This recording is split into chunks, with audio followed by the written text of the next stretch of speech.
जो हमारे बच्चे हैं, हमारे युवा हैं, हमारे देश के भविष्य हैं, उनकी बात सुनने में क्या हर्ज थी, क्योंकि उनके साथ जो कल हुआ वो एकदम गलत हुआ। धर्मेंद्र प्रधान जी को रिजाइन करना है, एक डिस्कशन होना चाहिए पार्लियामेंट, और जो स्टूडेंट्स प्रोटेस्ट कर रहे हैं उनकी सुनवाई होनी चाहिए।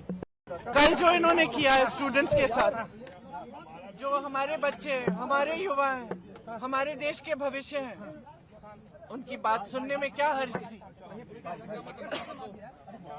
वो एक जेन्युइन इशू को लेके प्रोटेस्ट कर रहे हैं।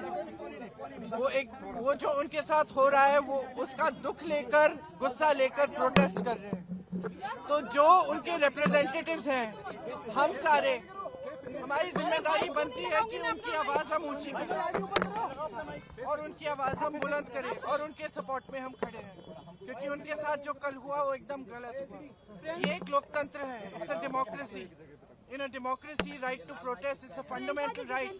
Nobody has the right to take that right. क्यों नहीं? क्यों नहीं? जहाँ पे जरूरत होगी वहाँ हम आवाज उठाएंगे।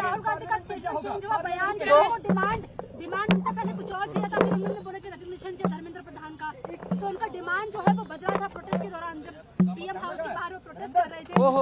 गए वहाँ तो उन्होंने बोला कि उनका डिमांड पहले कुछ और था, फिर डिमांड चेंज हो गया।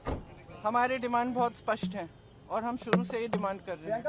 जो एजुकेशन सिस्टम एकदम ब्रोकन है उसको हमें दुरुस्त करना है, उस सिस्टम को ठीक करना है। उसके लिए आप डिस्कशन करो। आप धर्मेंद्र प्रधान, आपको या तो मेरी बात सुनिए, आप कर दीजिए बात। धर्मेंद्र प्रधान जी को रिजाइन करना है, एक डिस्कशन होना चाहिए पार्लियामेंट, और जो स्टूडेंट्स प्रोटेस्ट कर रहे हैं उनकी सुनवाई होनी चाहिए। हम कहते हैं, हम पार्लियामेंट में हम क्या कर रहे हैं, कौन सी बिल आ रही है, फिर से वंदे मातरम की इज्जत की बिल आ रही है। क्या मतलब है इसका? क्या मतलब है इसका? वंदे मातरम का मतलब क्या है? अपनी मातृभूमि के लिए, अपनी मातृभूमि की इज्जत। तो ये क्या है? हमारी मातृभूमि लोकतंत्र है। ये बच्चे कौन है? इन्होंने तो डाला है हमें संसद में, इन्हीं के तो वोट से हम पहुंचे संसद में। संसद उनका है, लोकतंत्र उनका है, देश उनका है। आप उनके बारे में नहीं सोच रहे हो? उनके लिए बिल क्यों नहीं आ रही है? एजुकेशन सिस्टम के ओवरहॉल के लिए। एजुकेशन सिस्टम में जो पैसे खर्च रहे हैं 1.4 लाख करोड़ रुपए, आपने कभी सोचा है अडानी और अंबानी के लोन कितने माफ हुए? 16 लाख करोड़ 16 लाख करोड़ उनके लोन माफ हो रहे हैं। और एजुकेशन, पूरे देश के एजुकेशन में आप 1.4 लाख करोड़ डाल रहे हैं। क्या ये कि कोई बिल लाया जाए एजुकेशन सिस्टम की? डिस्कशन होना चाहिए, डिस्कशन होना चाहिए। जो स्टूडेंट्स कह रहे हैं उनकी सुनवाई होनी चाहिए, उन पर लाठियां नहीं बरसानी चाहिए, उन पर आंसू गैस नहीं डालना है। छोटी छोटी बच्चियां हॉस्पिटल में हैं, उनके पेरेंट्स की हालत देखिए।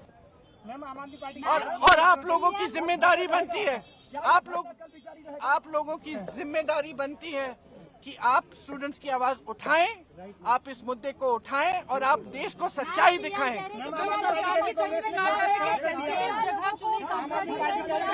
क्योंकि सुन लीजिए, क्योंकि अगर हम डिस्कशन चाहते हैं, डिस्कशन नहीं होता है। अगर एलओपी पार्लियामेंट में कुछ कहना चाहते हैं, वो नहीं होता है। अगर हम परमिशन मांगते हैं कि हम धरना प्रदर्शन करना चाहते हैं, वो परमिशन नहीं मिलता है। तो हम वहां पहुंच गए जहां इनको उम्मीद नहीं थी कि हम पहुंच जाएंगे।